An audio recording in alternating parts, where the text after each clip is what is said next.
Sugar കട്ടെന്നും പറഞ്ഞപ്പോൾ എല്ലാത്തിലും ഹണിയല്ലേ എടുത്ത് കമത്തുന്നത്. ഇപ്പം എനിക്കൊത്തി പോലെ ഹണി തിന്നാൻ തോന്നിയ സ്വിഗ്ഗി കയറി ഹണി അൽഫാം ഓർഡർ ചെയ്തിട്ട് അതിൽ നിന്ന് ചുരണ്ടി തിന്നേണ്ട അവസ്ഥയാണ് ഇപ്പം എനിക്ക് വന്നിരിക്കുന്നത്. ഇറച്ചിയിലൊക്കെ എന്തെങ്കിലും തേൻ ചേർക്കുന്നത്, അത് എവിടത്തത് കോമ്പിനേഷൻ? അത് ആര് കണ്ടുപിടിച്ചത്? അത് ഹണി അൽഫാം, ഹണി കേക്ക്, എല്ലാത്തിനും ഇപ്പോൾ ഇല്ലെങ്കിൽ പറ്റൂലേ?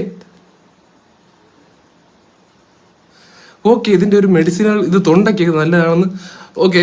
ഗായകമാരോ ഇത് ഇളം ചൂട് വെള്ളത്തിൽ കലക്കി കുടിക്കുന്നതിന് അത് മനസ്സിലാക്കുന്നു ഞാൻ.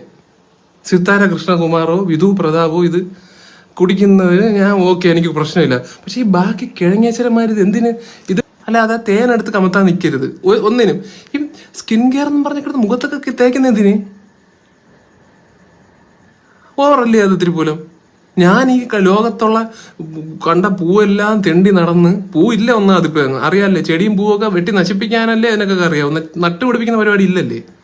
അപ്പം ഞാൻ ഇതൊക്കെ ഈ പോയി തെണ്ടി നടന്ന് ഇത് ഒരു സ്ഥലത്തുകൊണ്ട് സ്റ്റോർ ചെയ്ത് വെക്കുന്നത് എനിക്ക് തലയ്ക്ക് സുഖമില്ലാത്തതുകൊണ്ടല്ല. അതുകൊണ്ട് മര്യാദയ്ക്ക് ആവശ്യമില്ലാത്തടത്തും ഉള്ളിടത്തൊക്കെ തേനെടുത്ത് പ്രയോഗിക്കുന്ന ആൾക്കാർക്ക് ഇത് അയച്ചു കൊടുത്തിട്ട് അത് നിർത്തിക്കോളാൻ പറ. അല്ലെങ്കിൽ ഭയങ്കര പ്രശ്നമാവും ഇത് കണ്ട.